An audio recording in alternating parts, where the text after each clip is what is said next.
காடுகளின் மன்னன் என அழைக்கப்படும் யானையாகிய நான் பசுமை நிறைந்த காடுகளில் அனைத்து இடங்களிலும் என்னுடைய வழித்தடம் பதித்து உலா வந்து கொண்டிருந்தேன். என்னை சிறப்பிக்கும் வகையில் ஒவ்வொரு வருடமும் ஆகஸ்ட் 12ஆம் தேதி உலக யானை தினமாக கொண்டாடப்படுகிறது. இந்தியாவில் 29,000க்கும் மேற்பட்ட யானைகள் காடுகளிலும் பாதுகாப்பு பகுதிகளிலும் வாழ்கிறோம். ஆனால் இன்று காலநிலை மாற்றம், மழை குறைவு, நீர்வற்றல், காடழிவு, மனிதர்களின் ஆக்கிரமிப்பு போன்றவற்றால் எங்களுடைய வாழ்வாதாரம் மிகவும் மோசம் அடைந்துள்ளது.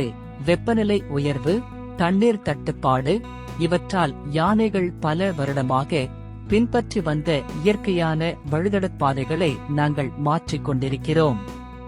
தமிழ்நாடு, கேரளா, கர்நாடகா, ஒடிசா போன்ற மாநிலங்களில் இயற்கை சுழற்சியின் ஒரு அங்கமாக நாங்கள் இருந்தோம்.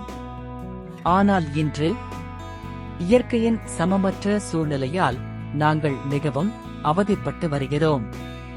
கடந்த வருடத்தில் மட்டும் தமிழ்நாட்டில் 200க்கும் மேற்பட்ட யானைகளின் எண்ணிக்கை குறைந்துள்ளது. இதற்கு மனிதர்களாகிய நாமும் ஒரு காரணமாகும்.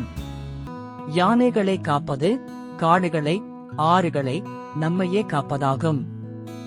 இந்த வருட கருப்பொருள் உலகம் ஒன்றிணைந்து யானைகளுக்கு உதவுவோம். இது உலகளாவிய சவால் மட்டுமல்ல, இந்தியாவின் பொறுப்பும் கூட. இயற்கையான காடுகள், நீர்நிலைகள், பாதுகாப்பான யானை பாதைகள் இவற்றை மீட்பதற்கு அரசு, மக்கள், மாணவர்கள் அனைவரும் ஒன்றிணைந்து துணை நிற்போம்.